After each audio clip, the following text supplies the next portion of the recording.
હું સ્વામીજી બેથી બહુ બીવ, એક ભગવાનથી ને એક ડૉક્ટરથી, આ બેનું ધ્યાન રાખવાનું. ભગવાનમાં સંતો આવી જાય ને એક ડૉક્ટરો. જો ભગવાનને આપણે બરાબર યાદ ન કરીએ તો ભગવાન આપણને ડૉક્ટર પાસે મોકલી દે, અને ડૉક્ટરનું બરાબર ધ્યાન ન રાખીએ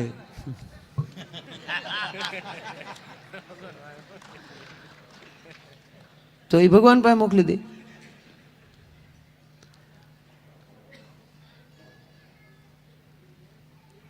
હું દવા લઉં ઘણી વાર, મને માથું દુખે કે કંઈક તાવ, માણસ હોઉં ને કાંઈ હાવ વાહડો થોડો શું હુકલ. હા, હું ખરેખર જાઉં, મને બધા પછી આમ ન જાય તો છોકરાઓને એ કહે તમે પપ્પા કાંઈ ધ્યાન નથી રાખતા તમારું. આ હકીકત આ જાહેરમાં બોલું ને એ ઘેરે સાંભળતા જ હશે, લાઈવ છે ને એટલે આખું ઘર બેઠો એ હું કે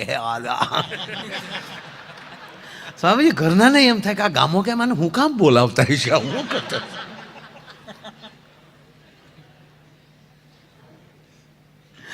હવે સાંભળતા છે એટલે પછી એને ખબર પડી જાય તો સારું બોલું થાય. પણ હું ખરેખર હાવ હકીકત કહું કે હું હોસ્પિટલ જાઉં ને તો જો એવું કોઈ મારા ધ્યાનમાં આવ્યું હોય તો હું એના પૈસા દેતો આવું. પછી મેડિકલવાળાને પાસે દવા લઈ લઉં, એને પૈસા દઈ દઉં, કારણ કે આપણા ભાગના એમાં પીડ્યા હોય ને. દવા પછી હું નદીમાં નાખી દઉં, કારણ કે આપણા ભાગના, અને હકીકત મને સારું થઈ જાય છે. શું કામ? એ મને બીમારી શું કામ થાય કે મારા ખીચામાં એના ભાગના અહીંયા પડ્યા છે એટલે મને આ બધું થયું છે.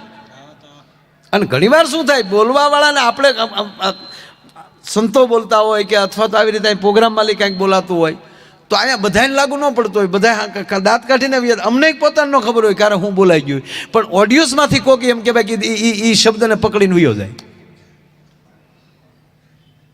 અને સુધરવામાં ભાઈ બગડવામાં વાર લાગે, સુધરવામાં વાર નથી લાગતી. હું થોડુંક ઊંધું બોલી, માણા એમ કે બગડતા સુધરતા બહુ વાર લાગે. નહીં, સુધરતા બિલકુલ વાર નથી લાગતી, બગડતા જ વાર લાગે. હા, કોઈ ડાયરેક્ટ આજે કોઈ જોકે ન કોઈ બોલો હોય, રાજકોટમાં તો હાવ એટલે હા રાજકોટ રંગીલું શહેર છે યાર આપણે. પણ માની લ્યો કે કોઈએ શરૂ કર્યું હોય તો ડાયરેક્ટ કાંઈ બોટલે ન પગ્યો હોય, પેલા કોકને અરે ઘૂંટડો લેતા છો હોય. જેવી સોબત અંદર જેવું આપણે કાર્ડ હોય ને એવું આપણું ગ્રુપ હોય, જેવી આપણે બુદ્ધિ હોય ને એવું આપણું મિત્ર સર્કલ હોય. તો એ કંઈ બગડવામાં એવું કાંઈ ડાયરેક્ટ ન થયું. આપણે કારણ કે બીડી પીતા હોઈએ પહેલાં ઠૂઠેલી ચાલુ કરી હોય, કોકની હળગેલી અડધી પડી હોય એ ખેંચી લે, ઝૂડીએ તો પછી પોગાય, પાકેટ જ પછી પોગાય. કોઈ પણ માણસ હોય, કોઈને ગાળી દેવાથી ચાલુ કર્યું એમ કરતાં કરતાં કોકને ઠપાટ મારીને પછી એ ક્રાઇમ સુધી પહોંચે છે. પણ એ જ વ્યક્તિને આવા કોઈ સંતનો સ્પર્શ થઈ જાય. કાગબાપુ તો એમ કહેતા કે 1000 વર્ષથી જે ઓરડો ન ખોલ્યો હોય અને 1000 વર્ષનું અંધારું ભેગું થયું હોય તો એ અંધારું ઉલેસવામાં 100 વર્ષ ન લાગે. એક ખાલી દિવાળીને એક કાંડી કરી નાખો ને એટલે 1000 વર્ષનું અંધારું વયું જાય. એમ ભવોભવના પાપ ભેગા છે હોય ને સાહેબ, પણ આવા સંતની વાણી અડી જાય ને એટલે સડાપદીન માણસ ચોખ્ખો થઈ જાય. પેલા માણસ સારું થતા વાર જ નથી લાગતી. ભાઈ એક જગ્યાએ બાપુ બહુ સારી ઘટના યાદ આવી. એક જગ્યાએ કથા ચાલતી હતી, એ સંતનું નામ ભૂલી ગયો, મહાન સંત હતા પોતે. એમની પોતાની કથા ચાલતી હતી, રામકથા. અને એ જ આજુબાજુના કોઈ ગામનો એક મુસલમાનનો દીકરો, ગરીબ માણસ, કોઈ સપોર્ટ કરે નહીં એટલે મગજ એ ફરી ગયેલો.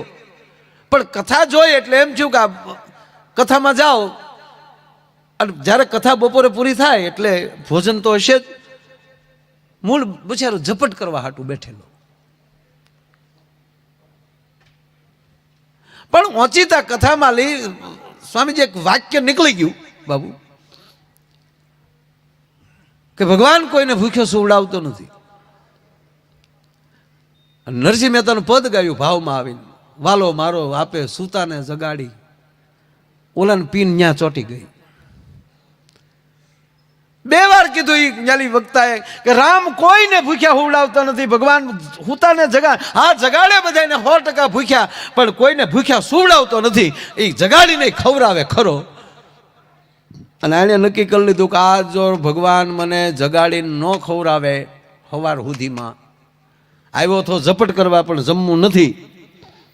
અને ભગવાન મને જો જગાડી ન ખવડાવે તો સવારમાં આવી અને આ જે બાપુ જે બોલે છે એનું રિપેરિંગ કરવું છે.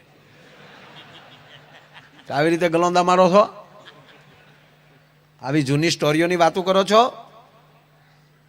જે ઘટના ઘટી ગઈ છે એને સાંભળવાથી શું ફાયદો થાય છે? તને યારું કરડે. હવે એ માણસ ન્યાલી ફ્રન્ટ થઈને ભાગ્યો. હવે એ અંતરિયાળ હાથ ગામને હિમાડે બાપુ એક ઘેઘુર વડલો, આમ તો એનો વહીવટીયો વડલો કોઈ કહેતા. વહીવટીયો વડલો એટલે ચોર લૂંટારા રાતે ચોરી કરી અને ન્યા રાજ્ય ભેગા થતા, ન્યા બધો વહીવટ અને એનો ભાગ પડે. રાતનો કોઈ દિયાચમાં પછી એ બાજુ કોઈ જઈ ન શકે. હા, દિવસે કોઈ જાનું ન્યા ઉતારો કરે, દિવસે બધા ત્યાં પોરો ખાય, કારણ કે બહુ અંતરિયાળ હતો, વચ્ચેની જગ્યા પડતી હતી એટલે માણસ ત્યાં પોરો ખાય. એમ તો નાની વાવ ત્યાં પાણી પીવે. એ વડલે આ વયો ગયો. વડલો બહુ મોટો હતો, થળિયું જાડું, એની ડાળ્યું મોટી, એટલે એ થળની પાસેલી જે ડાળ્યું ભાગને ત્યાં ઘણી ઉપર જગ્યા હતી, ત્યાં એ બંધાઈ લંબાયું કે અહીંયા હતા ને હોવું છે. રામ તો બધે ભાળતો હોય, ત્યાં હુઈ ગયો. ઘટના એવી ઘટી કે એ જ વડલે આ બપોરે કથામાં હતો ને ત્યારે અહીંયા એક જાન ઉતરેલી, જાને જોતર ઢાળા કરેલા, જાન રોકાણેલી અને બપોરનું ટીમણ ત્યાં થયેલું. હવે એ જાન સ્વામીજી જે જગ્યાએ ભણવા ગઈ ત્યાં વરરાજો રાતના તોરણ હતા, રાતે માંડવામાં ફેરા ફરતો હતો, ત્યાં વરરાજાને કાંઈક થઈ ગયું. પછી આડોળું જાજુ ખવાય. હવે તો આ લગ્ન થાય તો એમ લાગે કે ભાઈ ભાઈ હો કેટલા વરરાજા હે. બાકી આ વડીલોને પૂછો, ગામડામાં જાન જાતી કાંઈ સુવિધા નહીં ભાઈ. એ ઉતારા દીધા હોય, ખુરશિયું નહીં, ડબ્બાની માથે રજાઈઓ નાખી દીધી હોય, ઊંધા ડબ્બા નાખે, નીચે 2 ડબ્બા, એની માથે ઈંડોળાની ખાટ, એની માથે વળી ભરત મૂક્યું હોય, મોતીના રમકડા મૂક્યા હોય, વરરાજાની તલવાર ખીલીએ ટીંગાતી હોય, બાજુમાં અણવર બેઠો હોય, ટીકીવાળા રૂમાલથી મોઢા લૂછતા. જોવો તો ખરા. હમણાં ઓલા બહુ વીઆઈપી માણસો સારા સૂટ પહેરે તો અહીંયા રૂમાલ બારો રાખે ને, આમ રૂમાલ ન હોય એવડું કપડું જેણે સીવી નાખેલું હોય. હવે કીધું આ જૂનું પાછું આવ્યું. અમે નાના નાના હતા ત્યાં રૂમાલ, ટીકીવાળા રૂમાલ મેળામાં જતા હતા એટલે અહીંયા ખૂણો કાઢીને બેસતા. હેઠે હેડા હોય, પણ ભૂપત હેડા કામ શું કરતા ખબર? હેઠે સોટાડી રાખતા, પડતો નહીં આપણો રૂમાલ. હા, આજ ઘણું ખરું એવું આવે છે યુટ્યુબમાં કાંઈ નહીં હોય, કારણ કે આવા સંતો બેઠા ને ત્યારે અંદરથી કોયડું ફૂટે યાર. ખરેખર નથી આ બધી ફેશનો આવી. આ અત્યારે આ ફાટલા જીન્સ પહેરે ને, પેન્ટ નવી ફેશન, એ જોઉં ને સ્વામીજી હું ગાડીમાં બહુ રહું, કારણ કે આપણને ખબર નહોતી કે આવડી ફેશન આવશે. નકર આપણા મરી ગયા થીંગડા મારી મારી નો હાશવી રાખત અત્યાર સુધી. આવ્યા થીંગડાવાળા, આવ્યા થીંગડાવાળા આવ્યા. ઓહો, આપણા ગામમાં ઓલા કારીગરને કાપતા ન આવડતું, તાહળી કટ કહેતા, તે ફેશન ના આવી. કૂતરા કટવાળા આવ્યા. હા, ઓલો કૂતરા નો એક કાનું હેઠો ને એક કાનું ઊંસો, એવા કૂતરા ગણે. એક પેલી ઠામુકાની ને એક પેલી વાળ ને, સારું કેવું આવ્યું. ઓહો મારા, આ તો આપણે સાંભળી લો કે નથી ચાલુ કર્યું, બાકી લખી નાખીએ ને કે ઉત્તમ પ્રકારનો ખોળ અહીં મળે છે અને આ ખોળ ખાવાથી પગના તળિયા બળતા બંધ થઈ જતા. આ દુનિયા ખોળ ખાય એમ છે ડોયા. આયુર્વેદિક છે ને તો ખાવું જોઈએ. હું આયુર્વેદિક, તમારો વિકલ્પ તમારી પાસે જ છે, તમને બીજું કોઈ સારું નહીં કરી શકે. ભગવાન ભાગવતમાં બેઠા છે ત્યારે સ્વામીજી યાદ આવે ભગવાન કૃષ્ણની સામે અર્જુને હથિયારનો ઘા કરીને બેસી ગયા અને કીધું કે મારામાં નથી લડવું. તો કૃષ્ણ કહી શકતા હતા તારો મોટો ભાઈ ધર્મરાજ ઉભો છે, પૂછી લે, તારા પરિવારને પૂછ જા, યોગ્ય લાગે તો કહેજો, નહીં તો હું પછી નીકળું. આ કાંઈ ખોટું ડ્રાઇવિંગ નથી લીધું મેં. નહીં અર્જુન, તારે જ કરવાનું છે. એનો અર્થ આપણા જ પગે હાલવું પડે. કિલોમીટર સરકારે લખ્યા છે, કાપવાના આપણે છે. અહીંયા બોર્ડ માર્યું હોય 218 કિલોમીટર અમદાવાદ, અને એને ભૂંસીને તમે 0 કરી નાખો તો અમદાવાદ ના આવે સાહેબ. એ તો બુદ્ધિનો પ્રયોગ કર્યો. કાપવા કિલોમીટર તો આપણે જ પડે.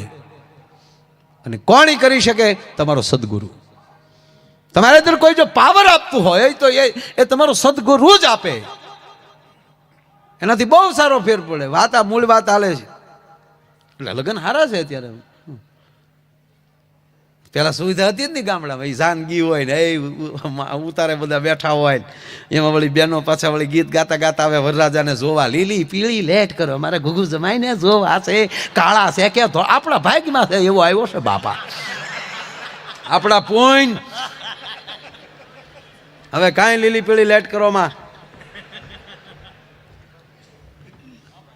અને એ ટોળાની અંદર જે દીકરીના લગ્ન હોય એ છુપાઈ રીતે એ દીકરી પણ એમાં હોય અને એ મગ અને મીઠું એ આમ ઉડાડે, સુકન કરવા આવે, એને વધાવે. હવે મગ તો સુકન ના કહેવાય પણ હારો મીઠું હું કામ ઉડાડે ને એ હજી ખબર નથી પડી. એ રિવાજ વયોજોગ છે એ મને નથી ખબર, પણ હારે મીઠું ઉડાડતા, નમક એ ઉડાડતા. એટલે સંજયભાઈ આ મગ તો સુકન નાખ પણ મીઠું શું કામ? ત્યારે અત્યારે એવું થાય કદાચ એમ કહેતી હોય કે તારામ નહીં હોય તો મારા તરફથી હાલે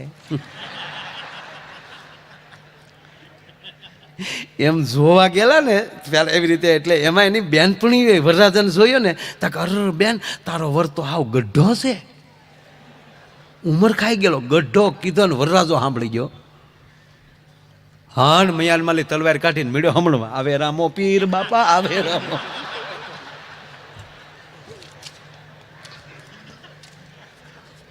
એવો ઉલ્લી ઉલ્લીને બહેણ્યું મારતો જાય ને તલવાર લડતો જાય. ત્યારે કન્યા એમ બોલી કે થોડીક મોટી ઉંમરના છે એમ તો મારા બાપાએ કહેતા, પણ ગાંડી પાસીના છે એ આજ ખબર પડી એમ.